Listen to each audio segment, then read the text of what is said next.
안녕하세요.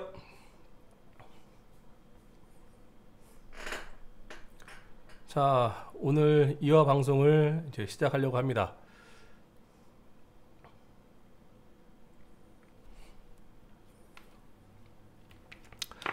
자, 지금 5분 동시 시청 중이시거든요. 시청하시는 분들 인사 한 번씩만 부탁드릴게요.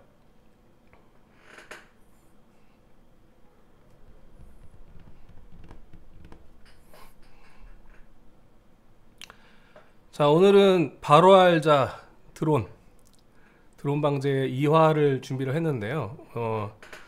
원래 오늘 방송을 할까 말까 고민을 좀 많이 했습니다. 지금 목소리가 저번 방송하고 별로 나아지질 않았죠. 예.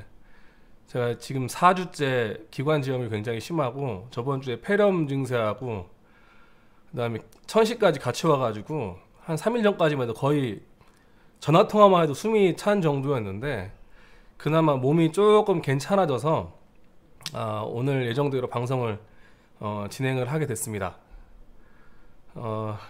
이게 솔직히 농약을 많이 뿌려서 그런지 모르겠는데 이게 방제한으로 기관지 굉장히 안 좋아져가지고 이런 말씀 드리면 방제하실 분들이 많이 없어지시려나요? 뭐 체질적인 것 같아요. 마스크도 잘 쓰고 하는데 방제한으로 기관지염이 굉장히 심해져서 봄 가을로 한 달씩 정도는 고생을 좀 하는 것 같아요. 오늘 이제 노즐 쪽 얘기하기 앞서서 저번 방송 이후에 이제 개인적으로 좀 문의 주셨던 분들 내용하고 그런 것들 좀 말씀을 좀 드리고 시작을 하겠습니다. 아직 이제 몇 분이 안 보시니까. 저번 시간에 제가 이제 방제 시장에 대해서 말씀을 드렸는데 이제 몇 가지 이제 차트를 가지고 말씀드렸어요. 그런데 이게 실제적으로 전부 다가 아닙니다. 제가 이제 책을 발행을 할 때도 좀 고민했던 부분이고 방송을 준비하면서도 고민했던 부분이 과연 제가 알고 있는 내용들을 어디까지 다 알려드려야 되나에 대해서 고민을 되게 많이 했거든요. 그런데 일단은 제가 이제 방제 교육이란 거를 따로 이제 하고 있기 때문에 실제로 제가 갖고 있는 자료를 전부 다 이렇게 무료 방송에서 보여드릴 수는 없습니다. 제 미천을 다 까면 저도 이제 돈 벌 수 있는 방법들이 많이 줄기 때문에 실제적으로 보여드린 도표는 제가 알고 있는 것 중에 제가 실제 강의하는 것 중에 한 반절 정도라고 보시면 돼요. 자, 오늘도 이제 노즐에 대해서 좀 말씀을 드릴 건데 전체 내용은 다 말씀드리긴 굉장히 힘듭니다. 전체 내용을 말씀드리려면 아마도 2, 3부에 걸쳐서 말씀을 한번 드려야 될 것 같고 그래도 여러분들이 이제 오늘 같은 경우에 좀 중요한 내용들을 말씀드릴 거예요. 왜 중요하다고 생각을 했냐면 실제적으로 제가 이 방송을 준비하기에 앞서서 다른 이제 예를 들어서 뭐 블로그라든지 아니면 뭐 카페들이라든지 아니면 유튜브 방송들에서 이 노즐에 대해서 과연 어느 정도까지 설명을 하고 있나 좀 다 보진 않았지만 몇 개를 훑어봤습니다. 자, 훑어봤는데 뭐 좀 말이 안 되는 내용들이 좀 많이 있었어요. 그래서 처음 시작하시는 분들이 노즐을 어떤 걸 사용해야 되냐 참고를 하기에는 좀 많이 부족하지 않았나 그런 생각을 합니다. 그래서 좀 그런 부분들 어떻게 설정을 해야 되고 물론 오늘도 오신 강 대표님 같은 경우에 이제 구력이 있으셔서 잘 아시겠지만 이거를 참 설명해 주기가 좀 난해한 부분이 어느 정도 있거든요. 그래서 그런 부분에 대해서 좀 설명을 드리고 뭐 다음 시간이나 아니면 뭐 그 다음 시간에 이제 어떻게 설정을 할 것인지 실제로 어떤 작물 어떤 병충해에 대해서 어떻게 방지하는 효과가 있다 라고 좀 더 깊이 들어가 보도록 할 겁니다. 안 그래도 어제 이제 제가 그 카페에 산업용 농업용 드론 카페에 내일 이제 방제에 관련돼서 생방송을 또 한다라고 한 그 바로 길 전에 이제 10리터 기체를 가지고 노즐 선택을 어떻게 해야 되냐라고 올려주신 분이 계시는데 이분도 굉장히 많은 고민을 하시고 많은 실험을 해보신 것 같아요. 예. 이렇게 전부 다 실험을 해볼 수는 없잖아요. 그리고 실제적으로 이렇게 실험을 하시는 분들이 생각보다 얼마 없습니다. 그렇기 때문에 뭐 인터넷에서 뭐 어떤 노즐을 써야 됩니다 물어보면 그냥 이런 노즐 쓰세요. 뭐 저런 노즐 쓰세요. 뭐 이게 다 전부잖아요. 그러다 보니까는 이제 노즐에 관련돼 가지고 좀 굉장히 오해들이 많이 생기시는 것 같고 잘못된 정보들이 좀 많이 오는 것 같아 가지고 오늘 내용을 준비를 했습니다.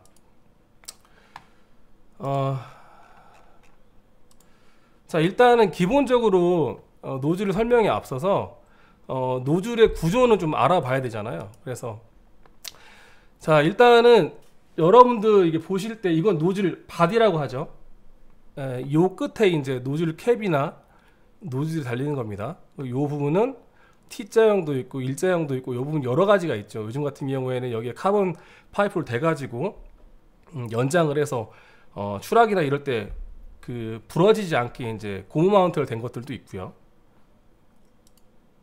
아마 여러분들 보시는 부분 노즐은 요거일 거예요. 다이어프램이 달린 노즐인데 실제적으로 그 요 부분에 무슨 역할을 하는지 모르시는 분들도 굉장히 많아요. 예.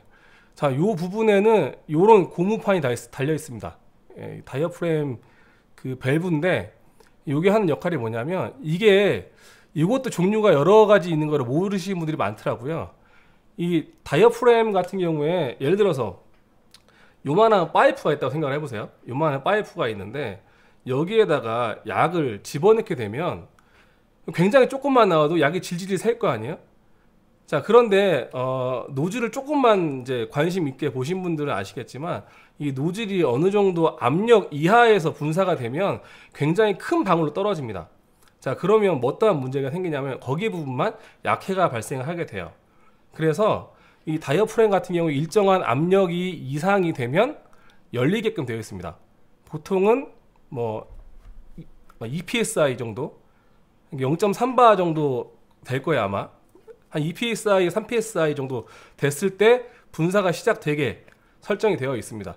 물론 대부분의 이제 드론 같은 경우에 이 펌프부터 노즐까지 연결되어 있는 호스 자체가 보통 이제 그 우레탄 호스로 되어 있잖아요. 예. 보통 이제 MG1 구형 같은 경우에는 이제 좀 팽창이 되는 호스가 있기 때문에 분사가 좀 늦게 꺼지는 경향이 있지만 대부분의 호스는 이제 그 팽창이 안 되는 호스거든요. 그래서 노즐을 켜자마자 나오지만 그렇지 않은 경우들도 많아요. 예. 그렇기 때문에 이런 걸 쓴다. 건 여러분들 알아주셔야 됩니다. 그래서 요 부분에 어떤 같은 경우는 요 부분에 이제 밸브가 달려 있어요. 그래서 요거를 교환을 하지 않고 요 부분에 있는 밸브를 가지고 이제 토출 압력을 조정할 수 있는 거죠. 자, 그런데 그런 노즐을 사용하면 편할 것 같은데 생각보다 편하지 않습니다. 그리고 요 부분이 이제 플라스틱으로 돼 있어서 이 비행 중에 진동이나 이런 것 부분에 분실되는 경우가 굉장히 많아서 드론 같은 경우에는 거의 그런 거 쓰지 않고 이렇게 생긴 거를 사용을 하고 있죠. 그래서 요것도 종류가 있다는 거 여러분들이 알아두시고요.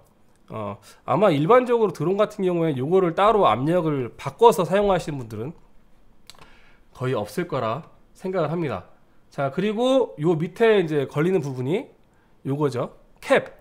자, 요 캡도 이따가 노즐을 보여드리겠지만 노즐마다 모양이 조금씩 다릅니다. 요 캡 하나 가지고 모든 노즐을 다 쓸 수 있는 건 아니고요. 여러 가지 노즐이 들어가 있고 여기에 가스켓이 하나 들어가지고 고무 가스켓이 그래서 밀봉을 하게 돼 있고요. 자, 요 끝에 제일로 중요한 노즐이 들어가는 거죠. 그리고 그 안에 또 뭐가 있냐?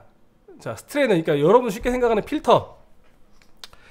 자, 필터가 있는데 이것도 보시면 이게 뭐 황동으로 된 것도 있고 이 철망으로 된 것도 있고 스테인리스도 있고 이 플라스틱도 있습니다. 그런데 이것도 굵기가 다 있어요. 굵기가 다 있어서 어떠한 약 같은 경우에는 굉장히 굵기가 넓은데도 불구하고 이 스트레이너가 막혀가지고 약이 안 나오는 경우도 있습니다.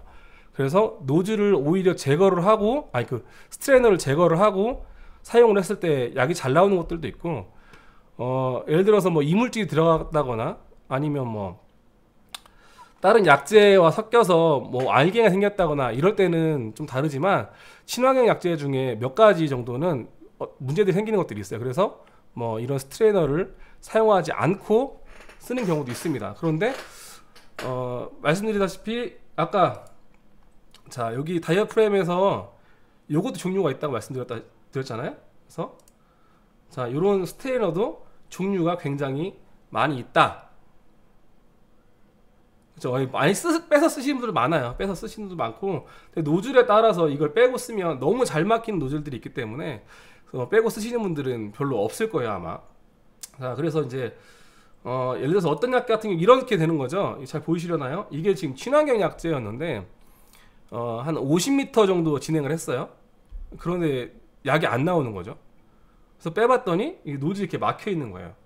근데 이게 예를 들어서 뭐 찐덕거리거나 이렇게 막힌 게 아니라 아예 석회처럼 굳어버렸더라고요. 아니, 압력 때문에 굳어가지고 이걸 물에다 담궈놨는데 일주일 넘게 담궈놔도 풀어지질 않아요. 그래서 쇠솔 같은 걸로 이렇게 문대서 이렇게 했던 기억이 있거든요. 그러니까 어떤 약들은 이 노즐 스트레너를 보면 뭐 이렇게 콧물처럼 이제 엉겨가지고 닦이는 경우도 있고, 약에 따라서 이런 식으로 아예 돌처럼 굳는 경우도 있습니다. 그래서 이런 약 같은 경우에는 이게 압이 걸렸을 때 여기 굳기 때문에 오히려 이게 강 대표님 지금 채팅방에서 말씀하신 것처럼 아예 노즐을 빼고 사용하는 경우도 있어요. 근데 일반적인 정상적인 약에 이물질이 뭐 먼지나 이런 게 좀 이입될 수 있잖아요. 이렇게 만약에 사용을 하신다고 하면 당연히 스트레너를 끼고 사용을 하시는 게 노즐이 원활하게 분사되는데 훨씬 더 많은 도움이 됩니다. 자, 그리고 이제 노즐 종류를 보시면, 자, 지금 보시면 요거는 이제 무슨 노즐인지 아시겠어요? 이게 원래는 액상비료 노즐인데 지금 보통 제초제 때, 초중기 제초제 때 많이 사용을 하죠. 그리고 이게 여러분들이 일반적으로 보시는 노즐들이고, 요거는 이제 트윈젠 노즐입니다. 양쪽에 노즐이 2개 달려있죠. 자, 그래서 대부분 요거 노즐이 많이 있고요. 아마 지금 대문 사진에 나왔던 사진하고 좀 다를 건데, 잠시만요. 유튜브 대문에 보면, 자, 보시면 요 노즐 보시나요? 그 요거. 자, 요거는 직분사 노즐입니다. 요거. 자, 요렇게 노즐이 굉장히 여러 가지예요. 그래서 노즐 모양에 따라서 아까 말씀드린 캡도 굉장히 이제 여러 가지가 들어가게 되는 거죠.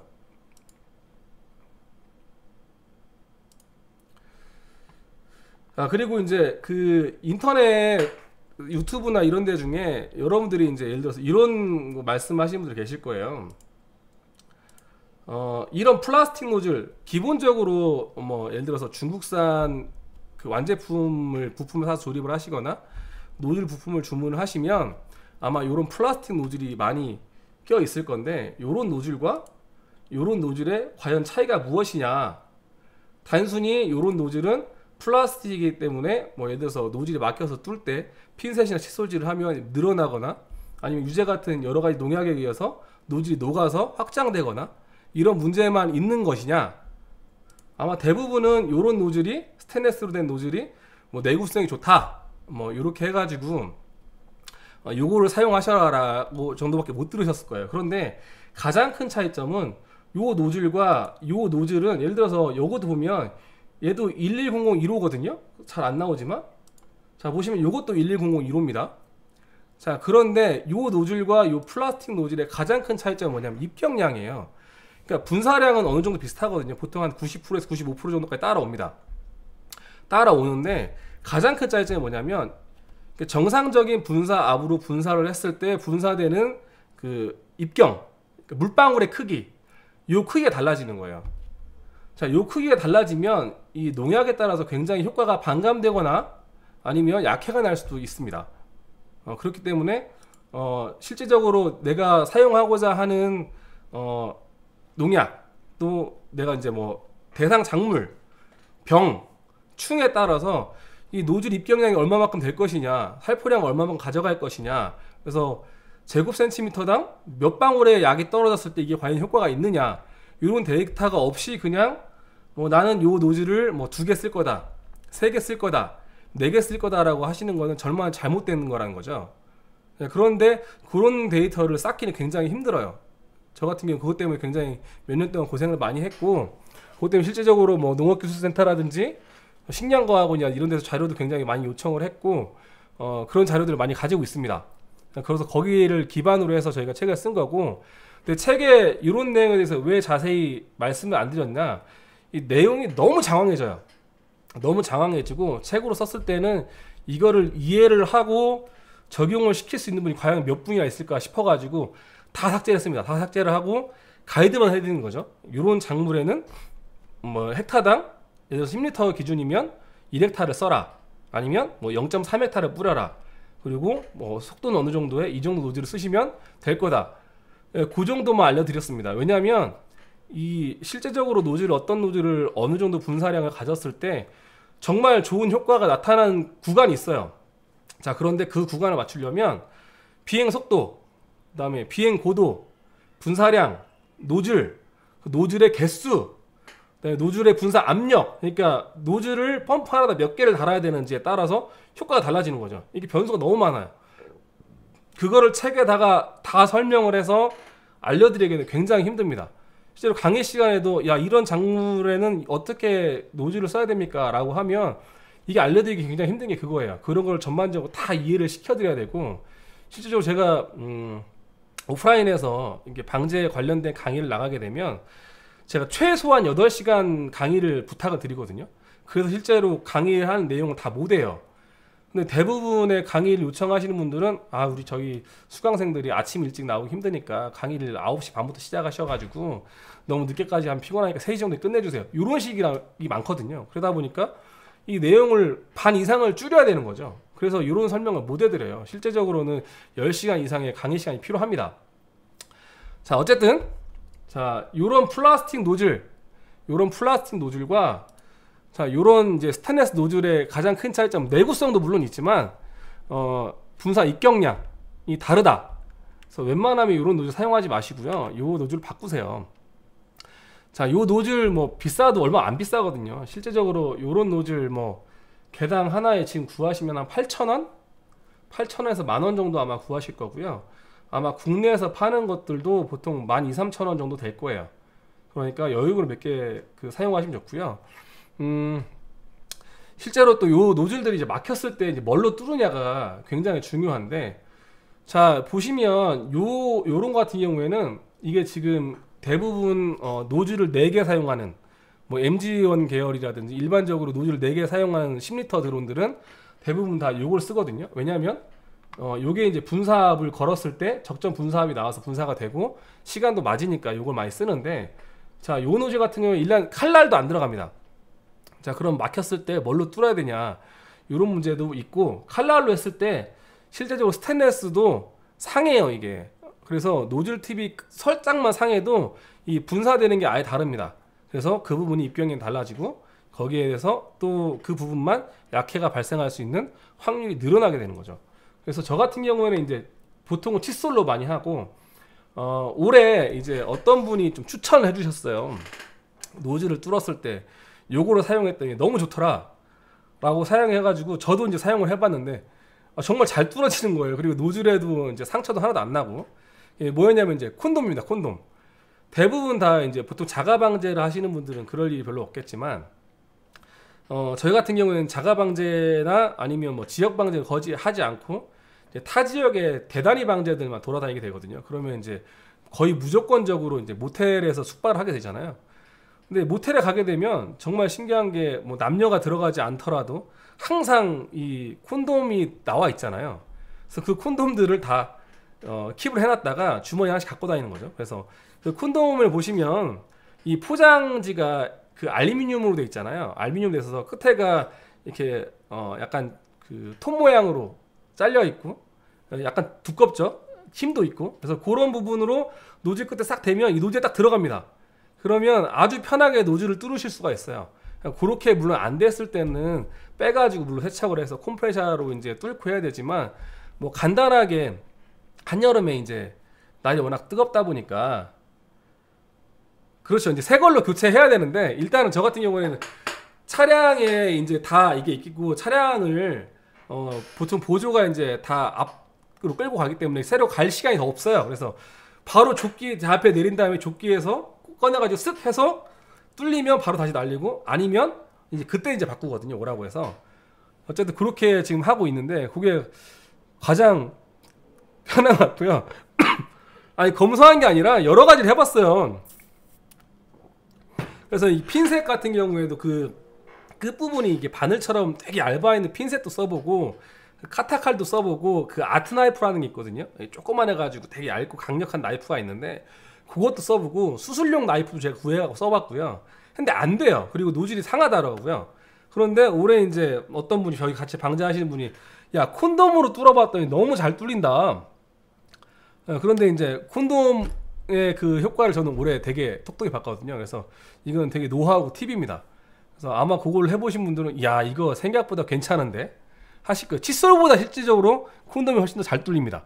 칫솔은 몇 번 문제가 되는데 콘돔은 쑥 집어서 한 번만 쫙 제끼면 웬만큼 그냥 약이 굳어서 막힌 거는 다 뚫려요.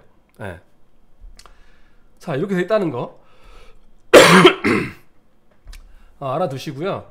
그 다음에 이제 노즐을 읽는 법을 말씀드릴 텐데, 자 보통 이제 여기에 보시면 자 노즐의 유형, 자 대부분 이제 저희가 사용하는 드론용 노즐은 부채꼴 노즐이죠. 그래서 이제 보통 이제 원형으로 이렇게 동그랗게 원형 방사하는 노즐이 있고, 저희가 쓰는 보통 부채꼴 얇게 해서 넓게 퍼지는 이런 노즐이 있고, 또 도넛형으로 나간 노즐도 있습니다. 그렇지만 실제로 드론에 사용하는 건 대부분 다 부채꼴 노즐이거든요. 자 그래서 사용하셔야 되는 게, 여러분들 이제 예를 들어서 자 이런 식으로 이제 분사가 될 건데, 예전에 제가 이제 테스트를 보서 어떤 분이 계시냐면 분명히 노즐이 이게 부채꼴로 이게 얇고 넓게 퍼지는 부채꼴 노즐인데 이게 옆으로 진행을 하시는 분이 계셨어요. 그러니까 어떤 분이냐면 논을 저희가 이제 40m, 100m짜리 논에서 테스트를 하는데 앞에 방어 라인을 2번 정도 왔다 갔다 하시고 이제 방제 패턴을 이행하셔라 라고 했더니 이 방어 라인을 크랩으로 가시더라고요. 이게 개걸음 옆으로 해가지고. 자 그렇게 하면 분사가 어떻게 되겠어요? 그러니까 이렇게 일렬로 되기 때문에, 물론 하향풍에 의해서 분사되는 지면에 떨어졌을 때는 정확히 일렬로 떨어지진 않습니다. 하지만 그렇게 되면 약이 묻는 부분과 묻지 않는 부분이 정말 명확하게 분리가 되거든요.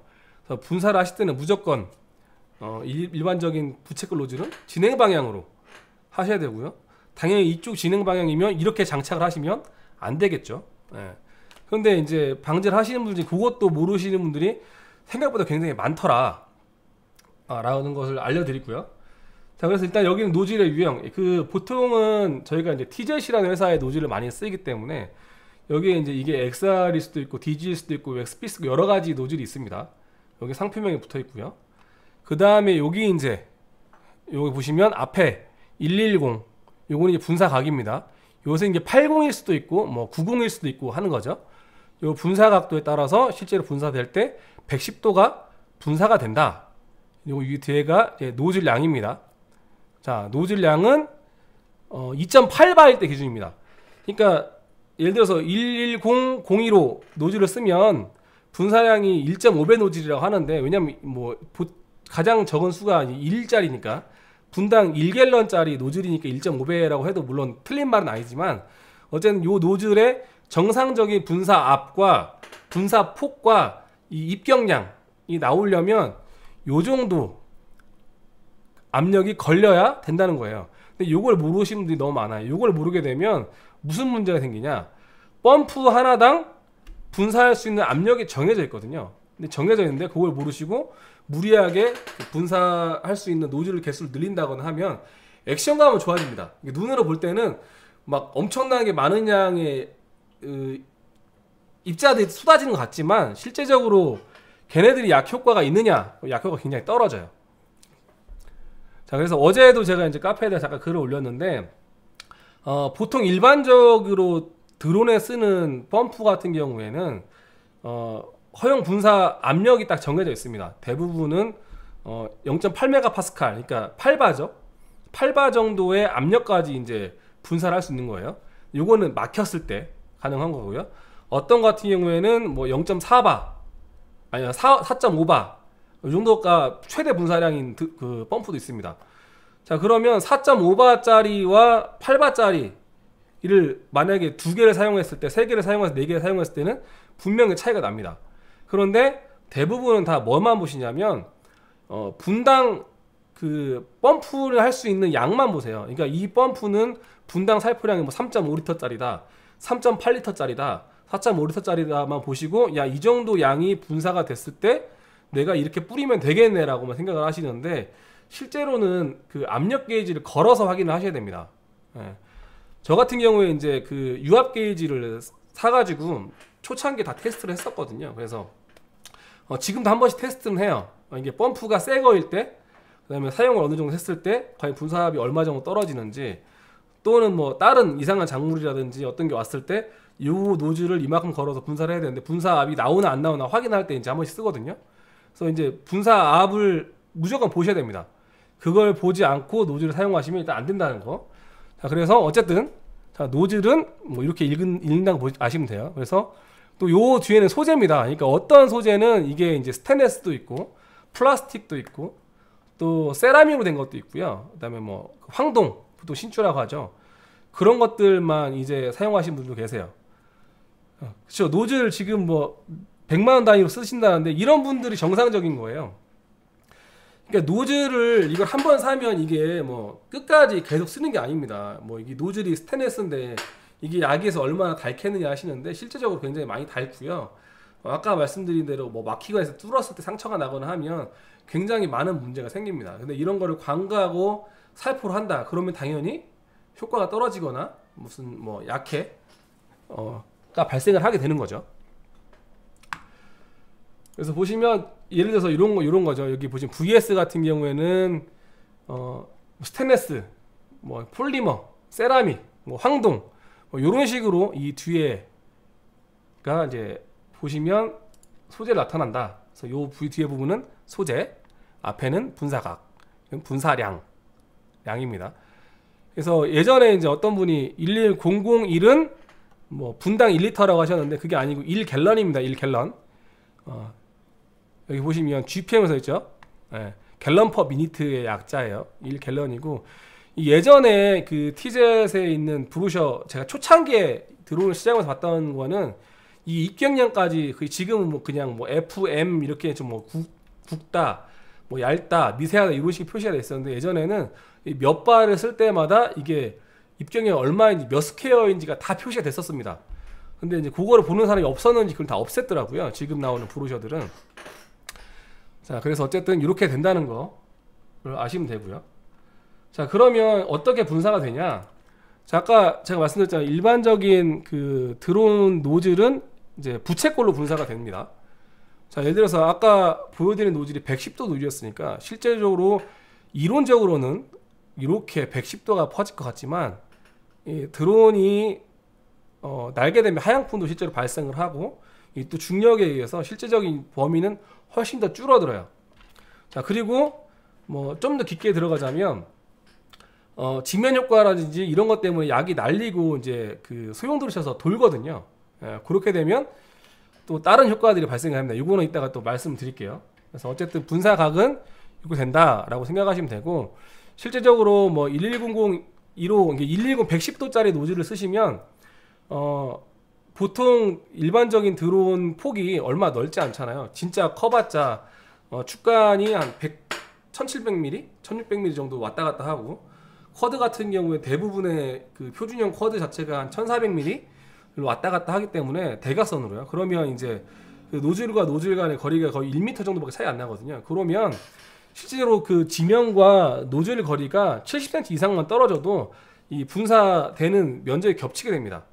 그렇기 때문에 뭐 실제적으로 뭐 분사를 하는데 이걸 5개, 6개 달아서 촘촘하게 이걸 해야겠다라고 하시는 것도 별 의미가 없어요.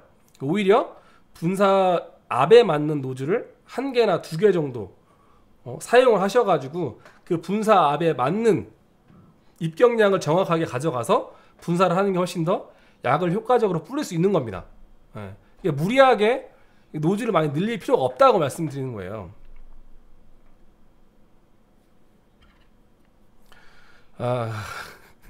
그렇죠. 예. 채팅방이 잘 안 보이시나요? 아마 그 유튜브에 보시면 실시간 채팅이 따로 올라올 거고요. 제가 좀 안 보이면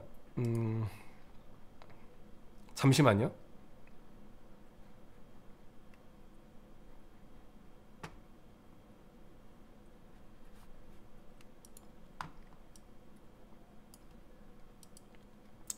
자, 여기 이제 채팅방 보이시죠? 네. 자, 이렇게 됩니다.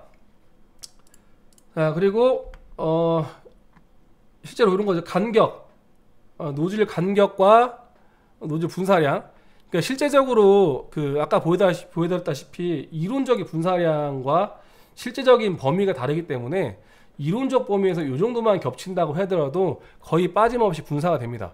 그러니까 이 간격, 보통 드론의 모터 밑에 저희가 장착을 하기 때문에 이 간격을 좀 유의하셔야 되고, 이 드론이 여기 있어서 여기다 사용하는 이제 그 광폭 노즐을 선호하시는 분들이 계시는데, 물론 이제 사용하는 용도에 따라서 광폭 노즐을 굉장히 넓게 빼면 좋은 것들도 있어요.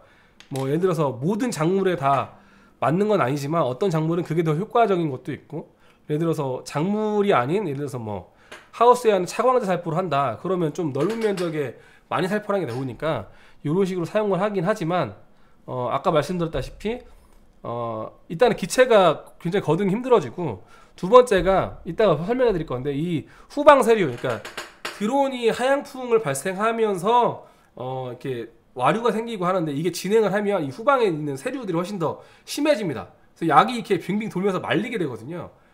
특히나 이제 어떠한 기체든 간에 이게 광폭 노즐을 쓰면 쓸수록 훨씬 더 심해집니다. 심해지면 굉장히 큰 문제가 발생을 해요. 예. 자, 그것도 이따가 설명을 한번 잊지 않고 드리도록 하겠습니다.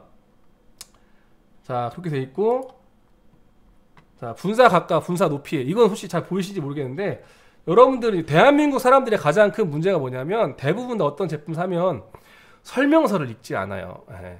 설명서를 읽지 않는데, 이 TZ 홈페이지에 가시면 저도 얼마 전에 알았거든요. 한국어로 표기된 브로셔가 다 제공을 합니다. 그래서 어떻게 해야 된다. 물론 이제 드론을 가지고 설명을 하지 않았지만 가이드는 다 잡아놨어요. 어떤 문제가 있을 때는 어떻게 해야 되고, 어떻게 설정을 해야 된다. 분사량 어떻게 가져야 된다. 또 몇 센치의 분사가 가졌을 때 몇 센치를 띄우면 겹치게 된다. 이런 것들 다 설명을 해놨기 때문에, 자, 이런 자료는 보이지 않으셔도 뭐 TZ 홈페이지나 이런 데 가시면 여러분 다 충분히 구해서 보실 수 있습니다. 그렇기 때문에 이렇게 스프레이 높이, 각도에 따라서 몇 센치가 분사가 되는지 이런 가이드가 다 나와 있기 때문에 그냥 뇌피셜로 이렇게 분사가 되는 게 훨씬 더 좋을 것 같아 라고 하는 건 별로 의미가 없다는 거죠. 예. 자, 그리고 이제 보여드릴 게, 자, 그 노즐을 보시면 이렇게 표시가 됩니다. 자, 이게 표시가 뭐냐면, 예전에는 이렇게 표시가 안 되고 여기 다 숫자로 써 있었어요. 그래서 아까 말씀드렸다시피 몇 스퀘어의 방울기 크기가 나간다, 몇 바일 때 라는 게 돼 있는데, 요것들을 조금 이제 범위를 둬 가지고 아예 이제 미세한의 국내 이런 식으로 표시를 해놨습니다. 그래서 이게 표시한 게 이거거든요. 극대로 미세하다, 뭐 매우 미세하다, 보통이다, 굵다, 매우 굵다, 뭐 이렇게 표시를 하게 됩니다. 자, 그래서 노즐을 사용을 하실 때는 요 표를 참고를 하시면 돼요. 자, 요 표에 뭐 이렇게 1바일 때는 어떻게 나가고, 2바일 때는 어떻게 나가고, 3바일 때는 어떻게 나가는다, 이렇게 표시가 되어 있는데, 여러분들 사용하실 때 일반적으로 노즐을 사용하셔가지고 요 F 범위에 들어오면 됩니다. 적어도 요 F 범위에 들어오게만 노즐 개수를 설정하시면 어느 정도 문제는 생기지 않아요. 그런데 일단은 권장 드리는 거는 2.5바 이상, 그러니까 표준량은 2.75바가 되겠죠. 2.75바 정도가 되게 하시는 게 가장 좋아요. 그래서 보통 일반적인 노즐 같은 경우엔 0015 노즐, 그러니까 1.5갤런이 나는 초록색 노즐이죠. 초록색 노즐 같은 경우에는 이 펌프의 내구성을 생각했을 때 보통 저희가 펌프를 100%로 돌리진 않잖아요. 100% 돌리게 되면 정말 내구성이 극악으로 떨어지거든요. 그러니까 보통 좀 많이 사용하시는 분, 실제 저 같은 경우 80시간에서 100시간 정도까지 썼었는데 100%를 쓰면 정말 10시간도 못 쓰고 펌프가 맛이 갑니다. 그래서 교환을 해야 되는 경우도 많고요. 보통은 한 80% 정도 돌렸을 때 가장 좋은데, 이 80%를 돌렸을 때 제가 쓰는 게 이제 최대 압력이 그 0.8MPa, 그러니까 8바 정도가 분사할 수 있는 거고, 분사량이 3.8리터 정도 되거든요. 얘 같은 경우에 015 노즐을 두 개를 달면 보통 0.4바에서 0.7바로 왔다 갔다 합니다. 예. 그 정도가 맞는 거죠. 그리고 4개짜리 같은 경우에는 뭐 그 001, 그러니까 그 저 주황색 노즐, 요 노즐을 사용했을 때 4개까지 커버가 돼요. 그리고 최대로 돌린다 치면 이 01호 노즐은 4개가 한계입니다. 5개를 쓰게 되면 이게 허용 압력이 떨어지기 때문에 실제적으로 분사는 많이 되는 것 같아요. 왜 눈에 크게 보이냐면 이 물방울 크기가 커지니까 분사가 와 이렇게 막 쏟아지는구나. 농민들도 봤을 때 아 분사 많이 되는구나 하는데 실제로 그렇지 않습니다. 자, 실제로 그렇지 않기 때문에 그거는 이제 눈에 보이는 액션감이고, 이 액션감과 실제로의 분사되는 거는 좀 많이 다르다라는 걸 좀 알아두셨으면 좋겠어요. 여기 사진이 하나 있네요. 예, 이렇게 해서 이제 압력 게이지를 걸어가지고 분사를 하고 노즐을 어떤 걸 썼을 때 어느 정도를 써야 몇 바가 나오는지를 테스트를 해서 시신 게 가장 좋습니다. 자, 그리고 이제 노즐을 사용을 할 때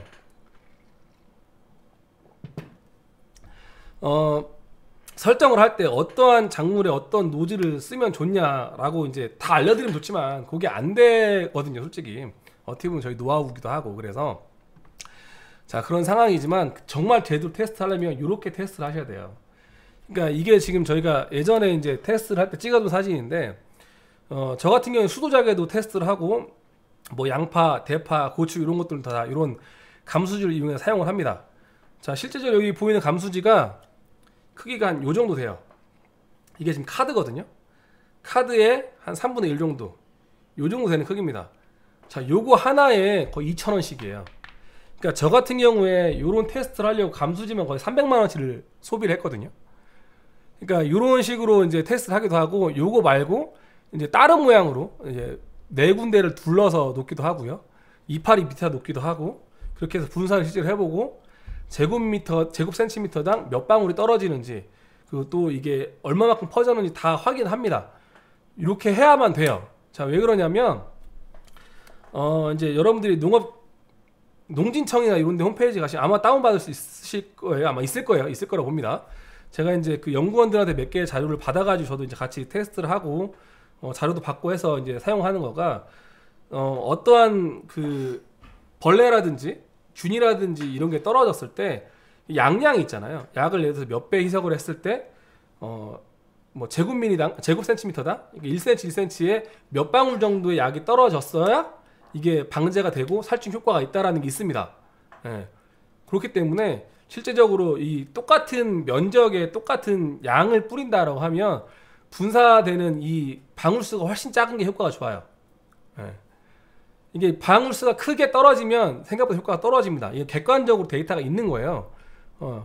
그렇기 때문에 보통 치사량이 예를 들어 어떤 나방 같은 경우는 뭐 센티미터당 80방울 정도, 그러니까 1cm 1cm에 80방울 이상이 떨어져야 되는 거죠, 면적이. 그리고 이제 어떤 나방이나 이런 것 같은 파밤 나방 같은 경우는 제곱 센티미터당 뭐 40방울 정도 이렇게 떨어졌을 때 분사량 대비 약은 얼마만큼 들어갔으니까 이 양량이 치사량이 된다라는 게 정해져 있습니다. 그렇기 때문에 그거를 좀 염두에 두시고 분사를 너무 많이 하지 않는 게 좋아요. 이렇게 노즐을 늘리시는 게. 그리고 여러분들이 이제 가장 궁금해하시고 이제 하시는 거가 디지 노즐이라는 게 있어요. 디지 노즐. 아, 이거 좀 찍어드릴까요, 이거? 너무 이제 눈이 아프신가요?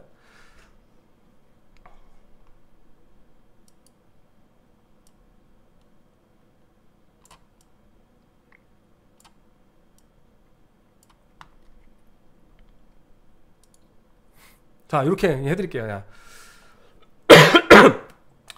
보통 이제 저희 카페나 이런 데 보시면 이렇게 드론을 날릴 때 비산이 심합니다. 비산이 심하니까 비산 없애려면 어떻게 됩니까? 라고 해서 이제 보통 요즘 이제 디지 노즐이라는 걸 굉장히 많이 쓰시거든요.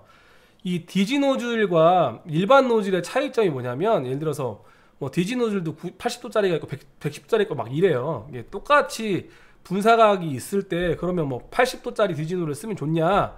라고 말씀하시는데, 그거는 그냥 단순히 분사량은 똑같고 입경량이 커지는 겁니다.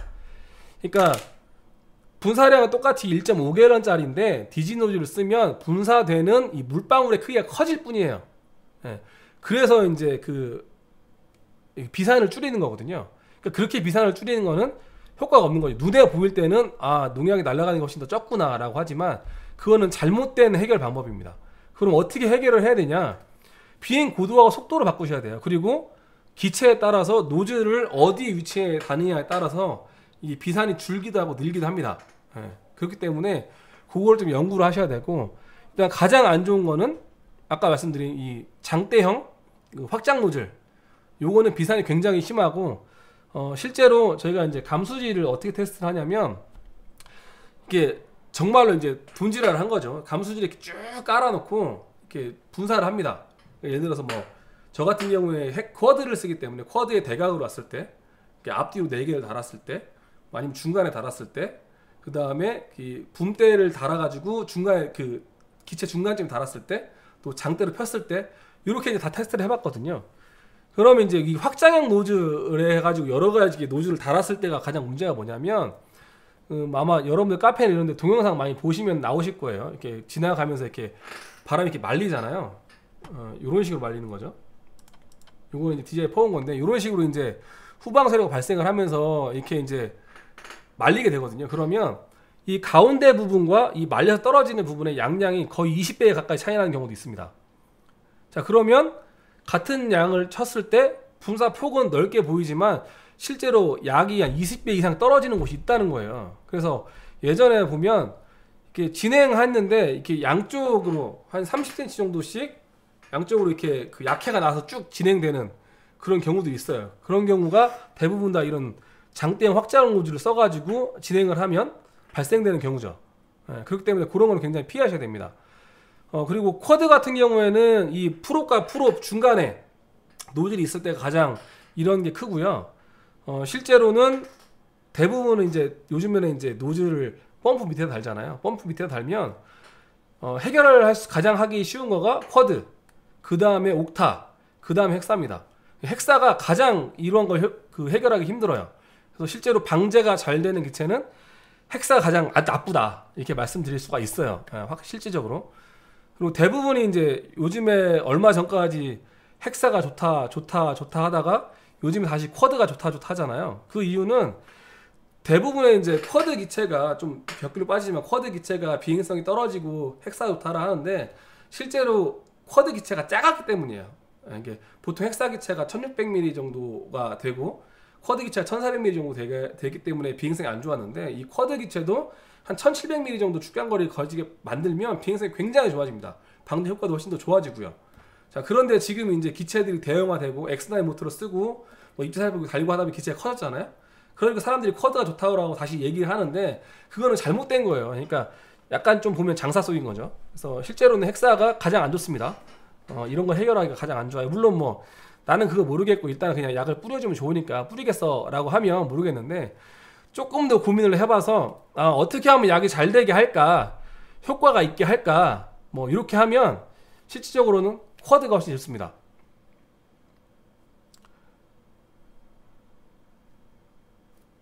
헥사의 도데카 똑같아요. 그러니까 이 헥사 같은 경우에 이 가로축이 있잖아요. 이게 십자형이 있는 헥사가 있고 이 가로축이 있는 헥사가 있는데, 이 가로축이 가장 긴 헥사들은 이 앞뒤로 프로펠러 안쪽에 있잖아요. 그것 때문에 이제 후방 세로가 심해집니다.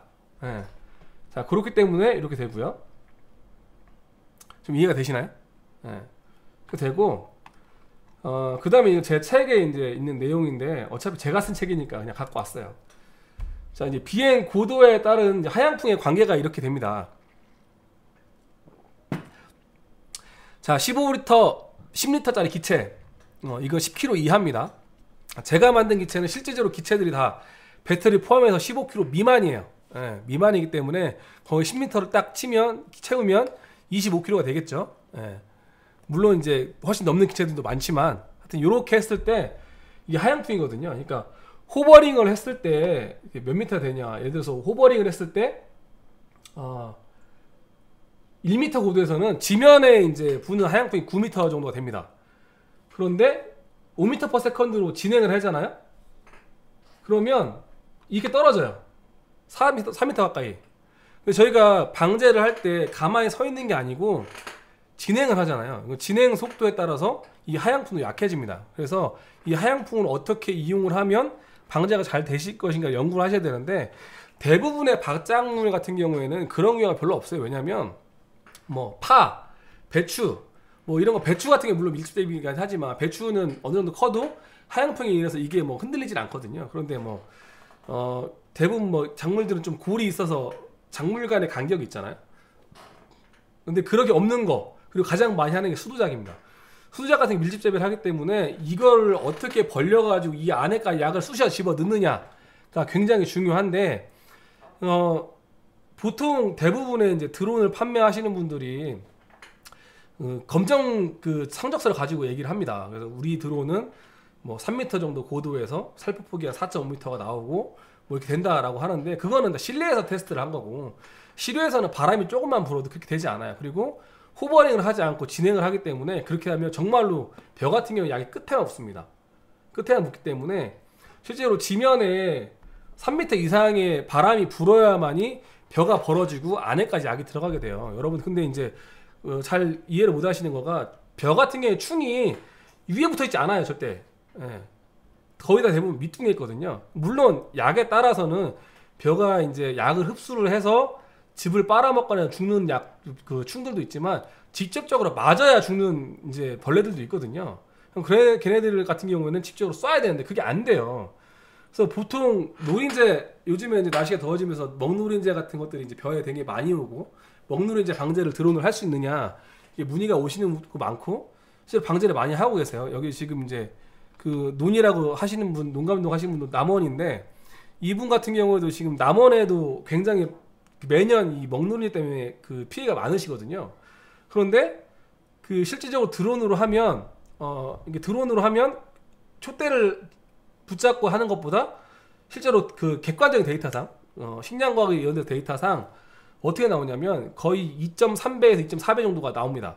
그러니까 10마리를 5마리까지 줄일 수 있는데 얘는 안 죽는다가 되는 거고, 100마리를 관행 방지했을 때 10마리가 남고 90마리가 죽었다면 드론으로는 20마리 남는 거죠. 이게 밀도 자체가 그만큼 안 떨어지는 거예요.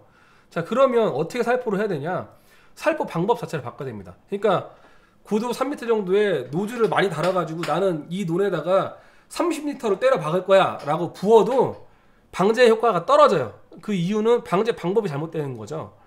실질적으로 제 동영상을 보시는 분들은 아시겠지만, 물론 예방 방제이긴 하지만서도 저 같은 경우에 실제로 노즐하고 작물하고가 1m 이상이 안 떨어지거든요.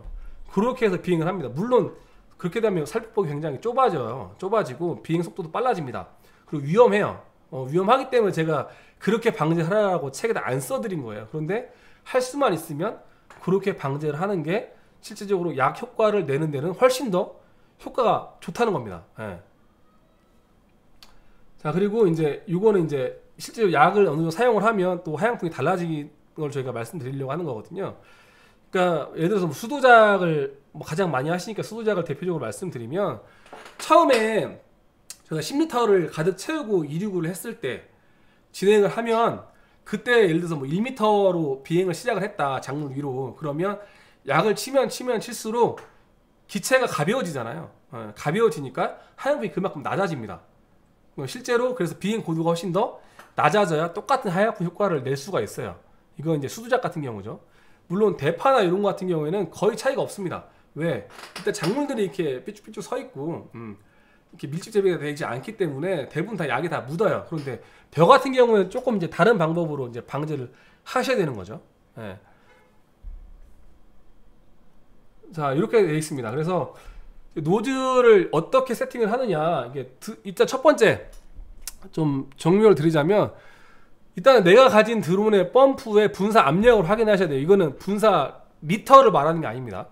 이 펌프를 최대로 돌렸을 때 과연 몇 바까지 나올 수가 있는지, 예를 들어서 내가 기본적으로 노즐이 4개가 달려 있다면 이 4개가 가진 노즐을 사용을 했을 때 정상적으로 2.7바까지 걸릴 수 있는 펌프인지를 먼저 확인하셔야 돼요.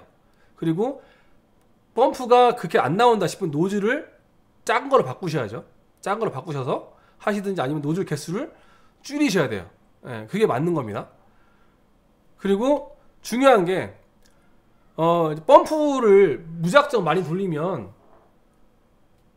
물론 분사압이 늘어나겠죠. 근데 문제는 분사량도 늘어납니다. 그래서 예를 들어서 뭐 대부분 수도작을 하시는 분들이 잘 치시는 분들 정말로 10m를 가지고 3,000평을 칩니다. 그런데 3,000평을 치려면 물리적인 시간이 필요해요. 정상적으로 방제를 했을 때 살포 폭과 살포 고도가 있기 때문에 정상적으로 살포를 했을 때 물리적인 시간이 있습니다. 그런데 10m를 예를 들어서 난 노즐을 4개를 쓸 거야, 뭐 01호 노즐 4개를 쓸 거야 해서 10m를 분사를 해서 그 압력에 맞추면 거의 4분대 떨어집니다. 4분에 3,000평을 수도자가 방제를 한다. 이거는 말이 안 되는 거예요. 그러면 초당 거의 초속 8m/s 이상을 날라야 됩니다. 그러면 오히려 효과가 떨어져요. 하향풍도 당연히 아무리 바닥에 붙어도 하향풍 효과도 없고, 예, 하향풍 효과도 없고 사고율도 워낙 높죠. 끝에 가서 쓸 수가 없으니까. 예를 들어서 뭐 김제평야 같은 장애물이 없는 것 같은 경우에는 지나갔다가 다시 오면 되지만 뭐 비닐하우스가 있다든지 뭐 나무가 있다든지 펜스가 있다든지 아니면 뭐 뚝이 있다든지 해서 멈춰야 된다고 싶으면 이거 말이 안 되는 거죠. 그래서 본인의 분사량과 분사 시간을 맞춰가지고 노즐을 줄이시는 게 차라리 나아요. 그러니까 어떤 분들은 뭐 노즐 4개 단 게 낫지 않냐, 5개 단 게 낫지 않냐 하는데 실제적인 객관적인 데이터를 보면 노즐을 2개를 달고 정상적인 입경량과 분사 압으로 분사를 하는 게 훨씬 더 약 효과가 좋다는 겁니다. 그러니까 액션감으로 나는 20m 뿌릴 거 30m 뿌릴 거 해봤자 아무 의미가 없는 거예요. 그냥 배터리만 많이 쓰고 기체 사용 시간만 늘어나고 사고율만 더 늘어납니다. 혼자 힘만 들고. 그러니까 적정한 양을 적정한 압력에 맞춰서 뿌리시는 게 가장 맞아요. 그리고 드론의 유효 비행 시간도 이제 보셔야 되죠. 보통 이제 그 10m짜리 드론에다가 요즘은 이제 16,000짜리 배터리 많이 쓰잖아요. 16,000짜리 배터리를 써서 10m를 가득 싣고 비행을 해서 분사를 적정하게 분사는 보통 7분 8분대가 나와야 맞거든요. 7분 8분대를 비행을 하면 분사 끝난 다음에 잔량이 얼마 안 남습니다. 실제적으로 한 1분 2분 정도의 여유 비행 시간이 남아요. 그러니까 예를 들어서 분사를 아예 작게, 그러니까 01 노즐을 2개만 달고 나는 정말 천천히 분사를 할 거야 라고 하면 오히려 분사 시간이 안 맞는 거죠. 그러니까 이게 힘든 겁니다. 분사를 세팅하기가. 기체 분사량이 맞춰서 펌프가 분사하는 시간도 계산을 해야 되고 기체가 날 수 있는 플라잉 시간도 계산을 해야 되고 거기에 맞는 압력도 계산을 해야 되고 이 압력에 맞는 노즐도 계산을 해야 되고 노즐의 개수도 계산을 해야 되고 이래서 노즐을 세팅하기가 굉장히 힘든 거예요. 그리고 노즐을 이제 어떤 거에 달하느냐에 따라서 비행 패턴을 어떻게 가져갈 것이냐, 내가 고드를 어떻게 가져갈 것이냐 라고 생각을 해야 됩니다. 자, 그리고 이제 헥타당 분사량 설정, 이게 또 힘든 건데 보통 수도작 같은 경우에는 실제로 예방 방제 위주잖아요. 그러니까 뭐 자가 방제를 하시는 분들이나 뭐 주변에 이제 지역에서 로컬 방제를 하시는 분들은 예방 방제도 하시고 실제로 병이나 충이 왔을 때도 방제를 하십니다. 근데 보통 대단지 방제는 예방 방제가 많거든요. 예방 방제 같은 경우 실제로 10m를 가지고 3,000평이 가능해요. 가능한데 문제는 병이나 충이 왔을 때입니다. 병이나 충이 왔을 때는 실제로 살포폭이나 살포 양을 훨씬 더 늘려야 돼요. 왜냐하면 아까 말씀드렸잖아요. 이 분사량을 어떻게 가져간다 하더라도 이 제곱센티미터당 떨어지는 물방울의 양, 여기에 녹아있는 농약의 양이 몇 마이크로 리터인가에 따라서 살충 효과가 있을 수도 있고 없을 수도 있습니다. 자, 그런데 대부분의 10m를 가지고 3,000평을 뿌린다 하면 아무리 많이 잘 뿌려도 40방울 이상이 떨어지기 힘들어요. 40방울, 50방울 이상이. 그런데 노린재료 같은 경우는 거의 80방울 이상이 떨어져야 됩니다. 자, 그렇게 되면 어떻게 되냐? 똑같은 양량을 가지고서 이렇게 물을 좀 더 타는 거죠. 그래서 1헥타가 아닌 0.6헥타, 0.5헥타 이렇게 줄어들어야 돼요. 줄어들어야 훨씬 효과가 좋습니다. 자, 그런데 반대로 이런 생각하시는 분들 계세요. 반대로 그런 분들 있죠. 예를 들어 나는 뭐 우리 집에 농사를 지니까 그렇게 할 필요가 없다. 그래서 이제 1헥타당 뭐 한 20리터 아니면 뭐 1200평 필지당 20리터 정도를 분사를 하고 싶다라고 이제 하시는 분들 계세요. 그런데 제가 이제 자료를 다 보여드릴 수는 없지만 식량과학원이나 이런 데서 나온 데이터들을 보면 이제 약을 20배 희석을 했을 때, 그러니까 뭐 30배 희석을 했을 때, 5배 희석을 했을 때 약해가 나는 구간이 있고 약효가 떨어지는 구간이 있습니다. 그러니까 분사량이 똑같은데 이게 약효가 더 떨어지는 구간이 있어요. 좀 이해가 안 되실 거예요. 왜냐하면 관행 방지할 때는 그냥 또 800배 이석을 해서 막 때려 부었는데 그러면 그건 어떻게 된 거냐라고 하는데 실제적으로 드론 같은 경우에는 이게 아예 적시는 게 아니잖아요. 그러니까 얘가 정확히 떨어져서 이게 맞았을 때 효과가 있는 거기 때문에 실제로 그래서 로스된 노양이 없어가지고 관행방 촉대를 들고 하는 것보다 양량이 30% 적게 든다라고 하는 거고. 자, 그런데 여기서 보면 이 식량관에서 자료를 보면 어떠한 농약은 5배에서 10배로 했을 때 100% 살충률이 있고 어떠한 농약은 그래도 뭐 20배, 30배로 했을 때는 효과가 오히려 떨어진다. 이런 약들이 있어요. 그러니까 실질적으로 그렇게 늘릴 필요가 없습니다. 그리고 뭐 5리터를 뿌리나 10리터를 뿌리나 그렇게 차이가 없어요. 오히려 아까 말씀드렸듯이 정확한 방제 고도, 또 방제 높이, 못 봐도 고도 높이죠. 그리고 노즐과 작물과의 거리, 비행 속도, 이 후방세를 어떻게 제어할 것이냐, 요거에 따라서 양량을 실제로 엄청나게 줄여도 효과는 훨씬 더 좋을 수도 있습니다. 그래서 좀 말씀드리자면 뭐 노즐 내기 때 할 다음에 해도 되지만 좀 여담을 말씀드리자면, 그러니까 보통 수도작 같은 경우에는 예방 방제로는 가능합니다. 어떤 분들은 아니 10리터로 3,000평 뿌리는 게 말이 되냐? 정확한 방법만 알고 있으면 10m 3,000평 충분히 가능합니다. 가능하고 거의 동일한 95% 정도 동일한 효과가 나온다고 이미 객관적인 데이터 나와 있어요. 그런데 문제는 일반인들이 그렇게 할 수 있느냐는 이제 짚고 넘어가야 될 문제인 거죠. 자, 그렇게 되고 보통 밭작물, 일반적인 밭작물 같은 경우에는 10리터당 0.3헥타 정도를 뿌렸을 때, 그러니까 1000평에서 1200평 정도를 분사를 했을 때 가장 좋은 효과가 나옵니다. 예. 그렇기 때문에 그렇게 이제 방제를 세팅을 하시는 게 좋아요.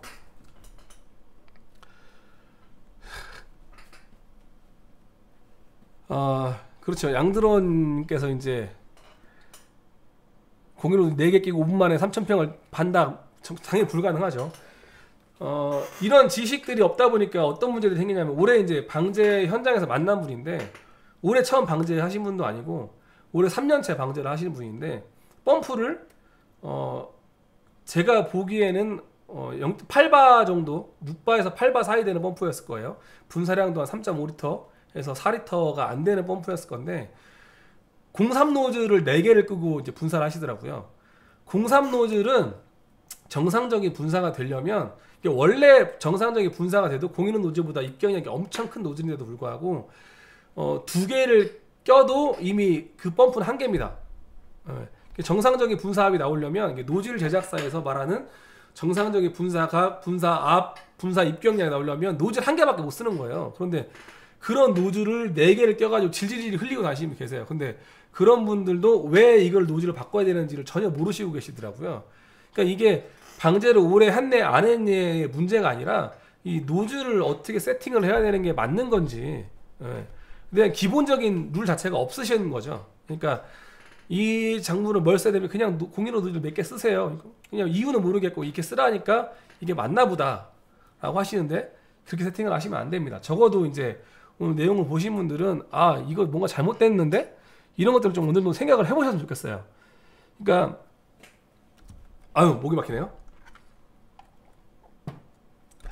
제가 이런 방제 관련된 교육을 시작한 이유가 뭐냐면, 방제 단가가 계속 떨어지고 있잖아요. 이 방제 단가가 떨어진 이유가 뭐냐, 결론적으로 제가 볼 때는 이 정보의 흐름이 없는 거죠. 그러니까 물론 방제사들끼리도 정상적인 방제 방법에 교류가 전혀 안 되고, 이 클라이언트와 방제사도 이 사람이 어느 정도 지식이 갖고 있는지, 어느 정도 실력이 있는지가 검증이 안 되니까 결국에는 단가치기밖에 못하는 거예요. 그리고 지식이나 실력이나 경험이 없으신 분들도 밀고 나갈 게 단가밖에 없는 거고, 그래서 전체적인 단가가 떨어지는 거죠. 저번 시간에 말씀드렸듯이 전체적인 시장의 볼륨은 굉장히 커지고 있습니다. 매년 뭐 10몇 %씩 커지고 있는데도 불구하고, 그럼 단가가 정상적으로 되거나 올라가야 되는, 점점 떨어지는 거는 그만큼 지식이 없거나 경험이 없는 방제사들이 주먹구구시방 방제 너무 많기 때문이에요. 그래서 그런 분들이 이런 걸 좀 보시고 제발 좀 잘못된 방법 말고는 이렇게 하는 게 맞는구나, 틀리는구나 정도 고민을 해보시라고 제가 이런 방송을 시작한 겁니다. 그런 의미로 책을 또 썼는데 대부분들이 책을 안 보시잖아요. 그래서 이제 이렇게라도 방송을 해서 좀 보시라고, 제발 좀 보시라고.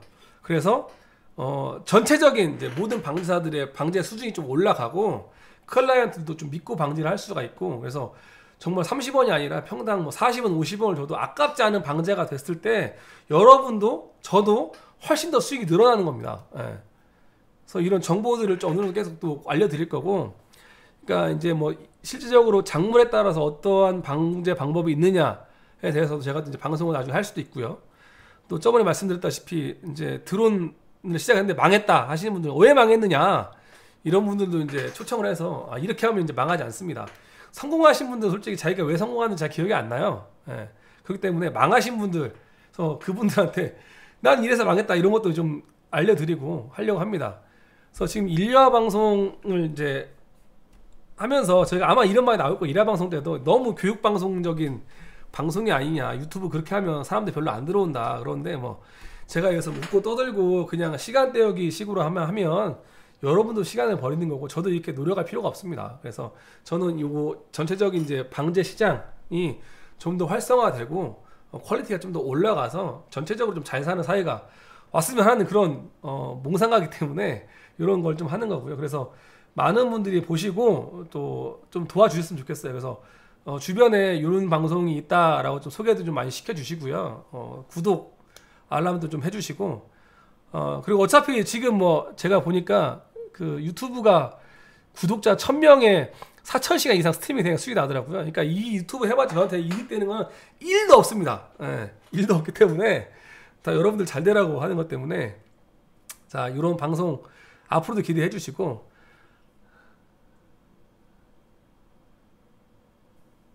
아니 뭐 컨셉, 양드로님은 컨셉은 뭐 다르게 잡으셔서 뭐 재밌는 얘기로 하시면 되니까, 예, 하시면 되고, 아니면 제 방송에 나오세요. 제 방송에. 그리고 여기 오늘 채팅 오신 분들 중에 이게 강 대표님이라든지 여기 이제 농감독이라든지 이런 분들도 다 이제 좀 방제를 오래 하시고 정말로 여러 가지로 또 연구도 하시고 테스트 해보시는 분들이기 때문에 이런 분들도 초청을 해가지고 나중 기회가 되면 좀 다른 얘기, 그러니까 제가 실제적으로 헬기가 어떤 문제가 있는지 어떤 장점이 있는지는 설명을 해드리기 힘들거든요. 객관적인 좀 지식도 떨어지고 해서 그런 부분도 좀 초청을 해서 하실 테니까. 강 대표님 제가 초청하시면 오실 건가요? 아유, 강 대표님 구글에 짭짤이 들어오신다는데 저는 아직 멀었습니다. 예. 하여튼 오늘은 이제 방송 2화는 이렇게 이제 마칠 거고요. 제가 이제 정식 강의가 아니다 보니까 이 내용들을 좀 급하게 준비를 했고, 제가 몸이 안 좋아서 원래 이제 강의를 좀 제가 예행으로 해보면서 어떻게 하면 좀 더 진행이 부드러우면서 정확한 내용을 간단하게 말씀드릴까 좀 하는데, 제가 몸 상태가 굉장히 안 좋아요. 그래서 지금 처음 시작할 때랑 지금이랑도 목소리가 완전히 다르잖아요. 그런 상태라서 조금 매끄럽지 못한 부분이 있습니다. 매끄럽지 못한 부분이 있지만 여러분들이 도움이 됐으면 하는 내용이고요. 아마 나중에 들어오신 분들이나 이게 보신 분들도 처음부터 한번 들어보시면 이 양영은 씨라는 놈이 무슨 말을 하고 싶구나 라는 걸 좀 어느 정도 아시게 될 거예요. 그래서 노즐은 이렇게 사용하시면 된다 라고 아시면 되고요. 정말로 방제를 하시는데 나는 모르겠다 라고 하시는 분은 전화 주세요. 제 카페나 뭐 블로그 검색하시면 찾기 쉽거든요. 양단장 TV로 검색하셔도 되고, 뭐 스카이라인이나 뭐 양영식이나 한국방제나 이런 걸 검색을 하시면 뭐 블로그가 나오기 때문에 거기 주소 전화번호를 제가 항상 적어 놓습니다. 그래서 궁금하신 내용 전화 주세요. 제가 얼마든지 알려드리니까. 이거 뭐 제가 비싸게 공부하고 비싸게 얻은 지식이라고 해서 저만 꽁꽁 싸매고 있지 않습니다. 전화 오신 분들은 충분히 알려드리고, 또 개인적으로 뭐 유료 강의도 하지만 찾아오시는 분들은 컨설팅도 해드려요. 제가 무료로 커피 한 잔만 사주시면 제가 정말 목에서 피가 나올 때까지 제가 이제 설명을 해드리고 알려드리니까 뭐 부담 갖지 마시고 궁금한 거 있으면 전화 주시고 댓글 달아주시고 하시면 제가 이제 다음 뭐 강의 시간에 반영을 해가지고 설명을 해드리든 뭐 그렇게 하겠습니다. 그러니까 좀 많이 도와주시고 질문도 많이 해주시고, 여러분들이 질문을 많이 해주셔야 제가 더 다양한 컨텐츠로 좀 더 심도 있는 내용을 다룰 수가 있기 때문에 그런 거 많이 도와주시고요. 자, 그럼 2화 방송은 이만 마치도록 하겠습니다. 자, 다음 방송은 이제 2주 후니까 11월 첫째 주가 되겠네요. 10월 2일 날 월요일 9시, 저녁 9시에 동일한 시간에 뵙도록 할 거고요. 중간에 제가 이제 동영상을 찍어서 올릴 수도 있을 거예요. 제가 이제 유튜브에 보시면 원래 이제 영상을 하던 사람이라 영상도 이제 몇 개씩 올리고 합니다. 유튜브 영상이 없는 거는 일반적인 내용들보다는 그 보안 촬영이 좀 많기 때문에 그래요. 보안 촬영이 많고 대부분은 자기들이 돈을 주고 영상 제작을 한 것들을 제 채널에 올리는 걸 원하지 않습니다. 그래서 영상이 몇 개 없지만 제가 원래 영상을 만드는 사람이에요. 그래서 영상을 올리기도 할 거고요. 그런데 제가 이제 라이브 방송을 이렇게 하는 이유는 이게 업이다 보니까 이거를 찍어서 편집을 해가지고 올리기가 솔직히 너무 귀찮아요. 예. 돈 받고 하는 것도 귀찮은데 자, 그래서 이렇게 라이브 방송을 하는 겁니다. 근데 물론 중간중간에 내용이 추가될 수도 있으니까 한 번씩 들어보셔가지고 라이브 방송 말고 어떤 컨텐츠가 추가되었나도 한번 보시고 주변에 많이 추천 부탁드리겠습니다. 자, 오늘 오신 분들 다 구독과 좋아요 한 번씩 눌러주시고요. 예. 오늘은 구독자 100명 돌파가 목표였는데 조금 힘들 것 같고 네. 자, 어쨌든 오늘 와주신 분들 되게 감사하고요. 다음 라이브 방송 때도 뵙겠습니다. 네, 감사합니다.